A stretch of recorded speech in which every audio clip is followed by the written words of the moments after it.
Hello and welcome back to another one of my YouTube videos. Today I'm going to be talking to you about 8 SEO mistakes that you can easily avoid. So if you're kicking yourself because of a recent SEO oversight, simply put, you're not alone.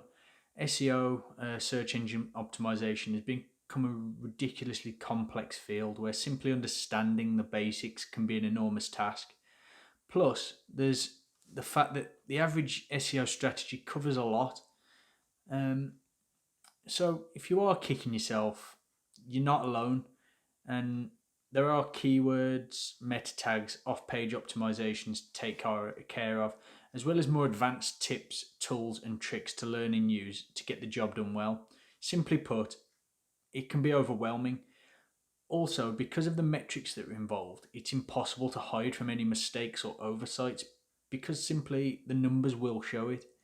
And it doesn't matter whether you're the most detail orientated, diligent professional out there, but the fact is, there's a lot that can go wrong or for you to even slip up, even if you don't mean to.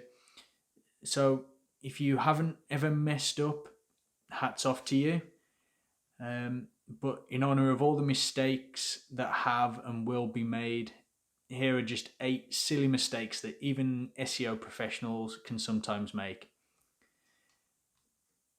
Before I get into the 8 clips, if you are getting confused by some of the marketing terms, don't forget to go and click on the link up here somewhere, the video where I'll cover what search engine marketing, search engine optimization, and pay-per-click marketing all are, and why they're a crucial part of online marketing. And also, if you do like these videos, don't forget to press the subscribe button below and press the little notification bell as well, so you get told when I post a new video. So, back onto the eight rather silly mistakes that some professionals can make. So number 1 is leaving a no index or no follow command on the site when launching it. You can actually prevent a page or even entire websites from appearing in Google search results using a no index meta tag in your site's header code. This basically means that when the Googlebot reads the tag, it basically ignores everything after it. And so firstly, this is useful if you're still developing the site or if you don't have a root access to a server and you want more control over who can view certain pages. But if you forget to remove this tag before you launch the site or even launch the pages, it can be basically no one's going to be able to view them even though that page is live. So another mistake kind of very closely linked to this is putting a no index meta tag into the site's header code and then blocking the command with a robot.txt. Realistically, you only need to do one or the other rather than both of them. So on to number 2, which is not using Google Analytics and or Google Search Console. So ideally, you should be using both systems. Google Analytics gives you all the data to understand your website's performance. It gives you the data on traffic, demographics, and how long your visitors hang around before they leave. Whereas Google Search Console gives you all of the information about how to improve your site. So it will tell you about which sites are linking to yours, whether there are any technical errors that exist, and much, much more. So if you're not using either or both of these, you're missing out on some vital information that can help your website rank higher. And yet there's a lot of professionals who completely forgo them altogether. And they do have some reasons as to why they do this. It's not just kind of off the cuff and because they don't want to. So first off, there's a lot of tools that are available that do very similar, if not the same things as Google Analytics and Google Search Console. Many of them are proprietary, and a few of them are very cheap to use. Therefore, what tends to kind of happen with these systems is that when search engine professionals find a tool that they like to use, they tend to keep on using it. So while other tools will offer similar capabilities to Google Analytics and Google Search Console, at the end of the day, they might not give the best results for what you're actually looking for. Just partly because they are free and they're obviously going to put some limits to the capabilities. And another common mistake that is some professionals make is they simply don't spend enough time on Google itself. A good search engine optimizer can get everything that he or she needs directly from the search engine. Um, but the one thing that search engine tools do give you, tools like Google Analytics, Google Search Console, SEMrush, Moz, online tools, um, they make the information a lot easier for you to understand and access, really, rather than having to kind of root around in multiple different programs to find the same information. Um, so the third mistake is optimizing for the wrong keywords. Um, so if you didn't know, some SEO professionals have keyword blind spots. It might sound surprising because at the end of the day, that's the job, and they do a lot of keyword research. But by doing all of this keyword research, they can tend to become too set in doing things in a certain way. So even if there's a better way of doing it, they will kind of automatically sit back and rely on what they've known and what they've done for a while. Um, so they can develop bad habits and end up optimizing websites for the wrong keywords, um, which isn't brilliant. So if I give you an example of something like this, so company A, for example, sells shoes for people who suffer specifically with bunions. Hallux valgus is, I think, the medical term for it. So the content on this brand new this new website that company A had developed reflects that the shoe's design is science evidence based and is rooted very deeply in the science, and that's why the product is suitable for people with bunions on the feet. So the keywords that might be chosen could be hallux valgus shoes and science-based shoes for bunions. So if, as a search engine optimizer, you're optimizing from the perspective of the business rather than from the perspective of the customer, you're going to be putting the keywords in, and brilliant, it's optimized for those keywords and it's there. Those keywords are nice and specific, they're long tail keywords, and more importantly, they have low levels of competition. So they pretty much seem perfect. But the issue will come down the line where, in this particular example, the company will start to get a number of phone calls from doctors' surgeries, where they're asking them where they can buy them for the patients, what the prescription requirements are for these particular pairs of shoes.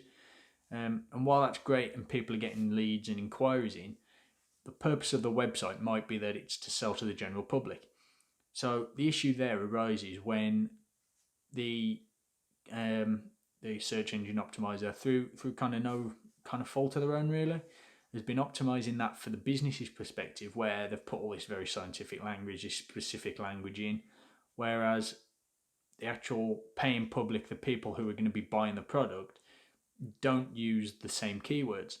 So someone from the general public might not search hallux valgus, whereas the medical terminology that a doctor would use would be that term, whereas someone within the general public who's just looking for relief from bunions would search bunion shoes, for example. So that kind of the language that's very much used will have a huge effect on whether your company can appear in front of your audience or not. Which actually brings me kind of loosely onto onto the next point. So this is point number 4.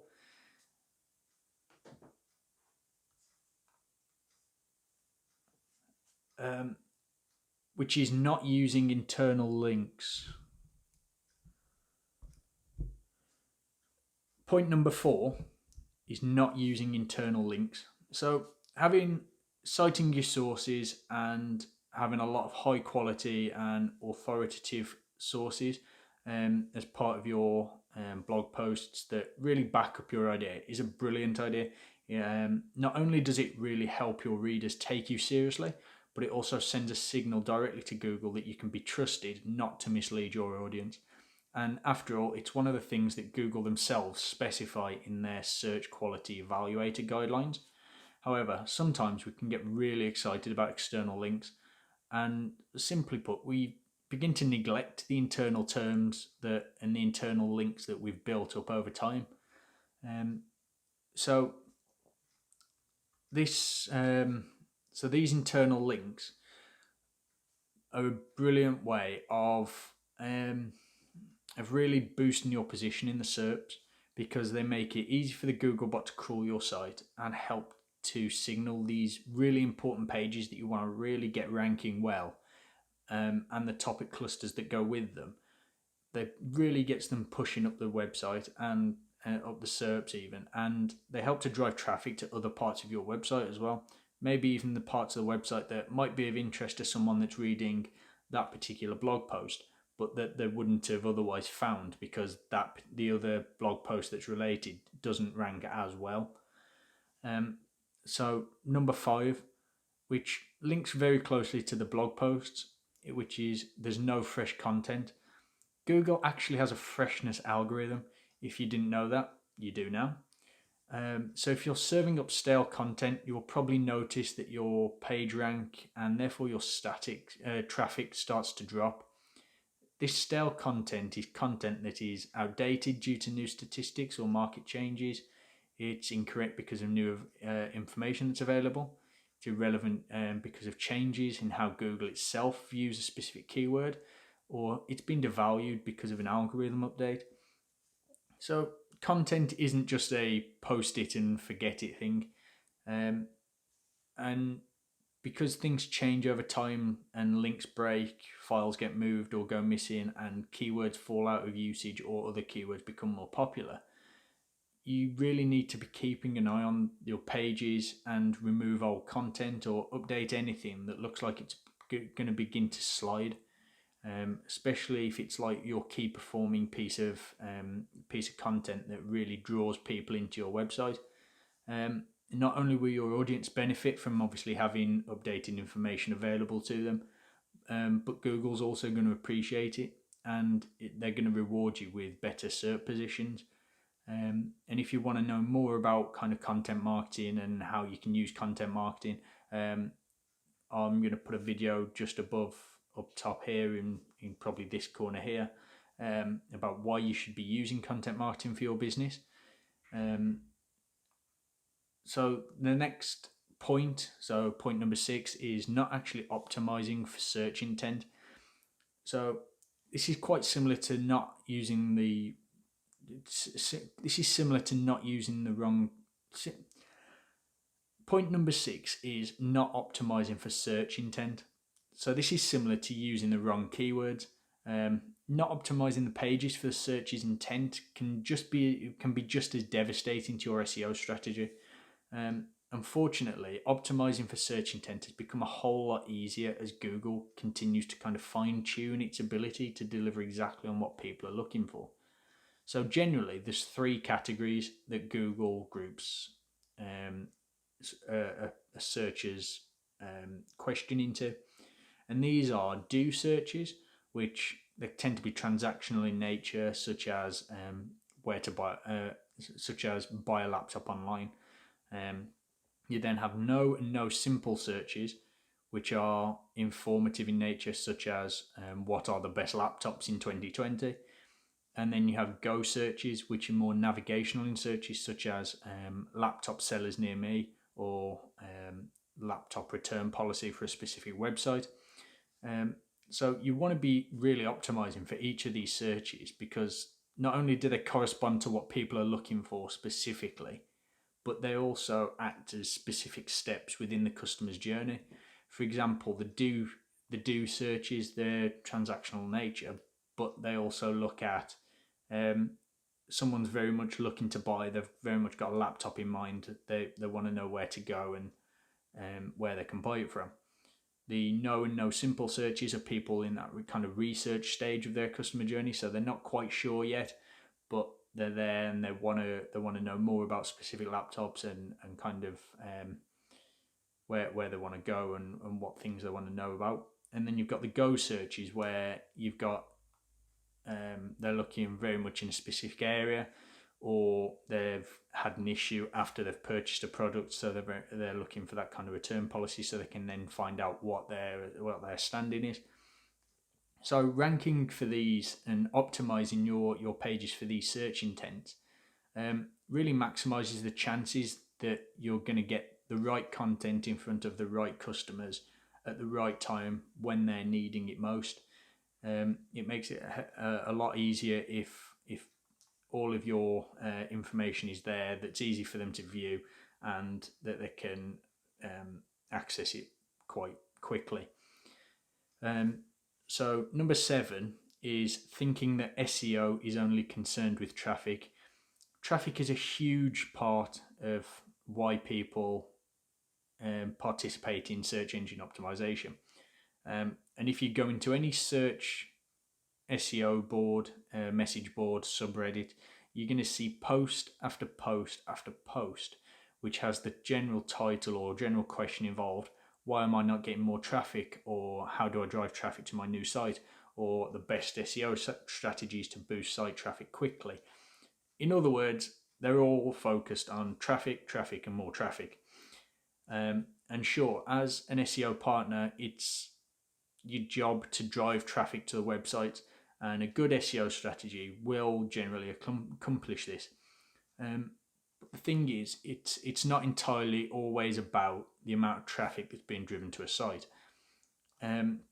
Something else that's just as important as the amount of traffic that's getting to a website is the amount of conversions that a website is having.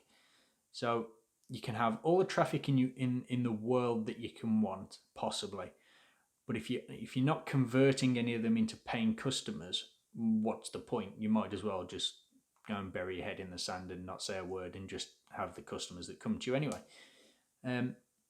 So as with all things, it comes down to kind of quality over quantity. How much quality you're putting into your content or your pages that are really drawing people in. But then having a lot of website traffic but having a low number of conversions can often mean that you're attracting a lot of irrelevant traffic, or that your product offering and call to action isn't as clear to your customers and your visitors. And they're instead going to one of your competitors who's more clear but doesn't have as much traffic, and they're kind of leaving the kind of the fact-finding mission over to you, and they're just kind of capitalizing on all the information that you've provided your customer base, but they're just kind of reaping the rewards. So having a small number of highly targeted customers is generally better than having millions of lucky loos or look-alike kind of customers, where you'll have one out of, say, 1,000 that will buy. Doing it that way will generally give you a better rate of return. So number 8, and probably one of the most important points, is putting your SEO on pause.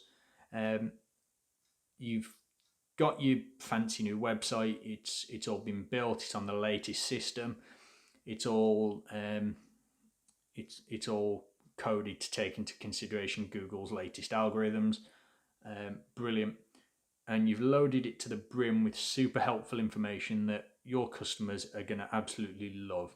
You've created your SEO strategy and let it loose on the search engines. Your website's rising in the search engine ranking pages, so it's gone from position 100. It's now on the first page in position 1. Brilliant.